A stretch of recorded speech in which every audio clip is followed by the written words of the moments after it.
బెంగాల్ సరిహద్దుల్లో టెన్షన్ వాతావరణం కనిపిస్తోంది. ఉత్తర 24 పరగణ జిల్లాల్లోని హకీంపూర్ సరిహద్దు వద్ద అక్రమ వలసదారులు క్యూ కట్టారు. గత 2 రోజులుగా వేలాది మంది బంగ్లాదేశ్ వలసదారులు తమ స్వదేశానికి తిరిగి వెళ్లేందుకు సరిహద్దు వద్దకు చేరుకుంటున్నారు.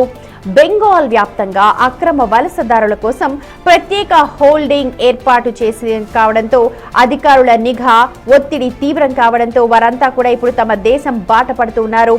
దశాబ్దాలుగా బెంగాల్లో నివాసం ఉంటోన్న కుటుంబాలు తమ వంతు కోసం సరిహద్దు వద్ద పడిగాపులు కాస్తూ ఉన్నాయి.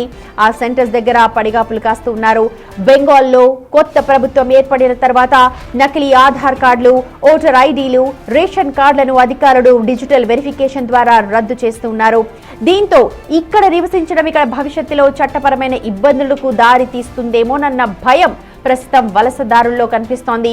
అందుకే అక్రమ వలసదారులను గుర్తించి డిటెన్షన్ క్యాంపులకు తరలించడం, లేకపోతే జైలు శిక్ష పడే అవకాశం ఉంది అన్న ప్రచారంతో చాలా కుటుంబాలు తమంతట తామే వెనక్కి వెళ్లిపోవడానికి సిద్ధపడుతూ ఉన్నాయి. వారంతా కూడా బంగ్లాదేశీయులే. జైలు లాంటి హోల్డింగ్ సెంటర్లో మగ్గడం కంటే స్వదేశానికి వెళ్లిపోవడమే మేలు అన్న నిర్ణయానికి వస్తున్నారు.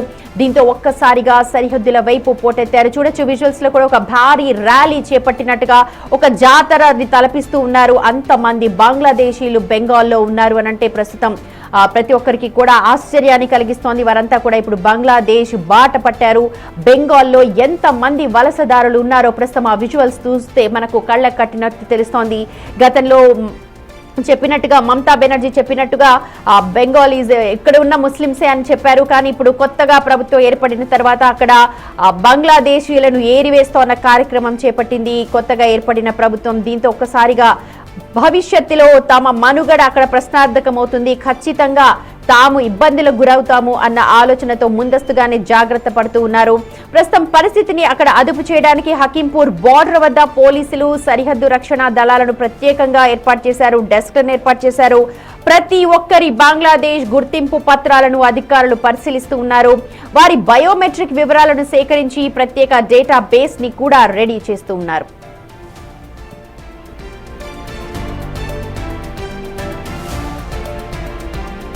పత్రాల పరిశీలన పూర్తయ్యే వరకు కూడా సరిహద్దు వద్ద వచ్చిన వారికి తాత్కాలికంగా అక్కడ హోల్డింగ్ సెంటర్స్ కి తరలిస్తూ ఉంటారు.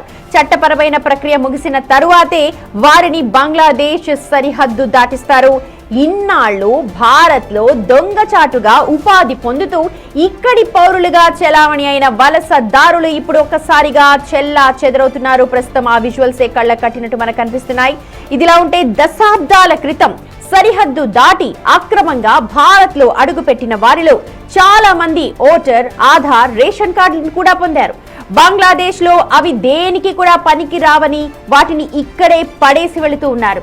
సరిహద్దు రాష్ట్రాల్లో రాజకీయ నాయకులు తమ ఓటు బ్యాంకు రాజకీయాల కోసం అక్రమ వలసదారులకు గుర్తింపు కార్డు ఇప్పించారు అన్న ఆరోపణలకు అలా పడేసిన కార్డులు ఇప్పుడు సాక్ష్యంగా నిలుస్తున్నాయి. ఇవి ప్రస్తుతం హకీంపూర్ సరిహద్దుల దగ్గర భారీ సంఖ్యలో ఆధార్ కార్డులు, ఐడి కార్డులు కనిపిస్తూ ఉన్నాయి.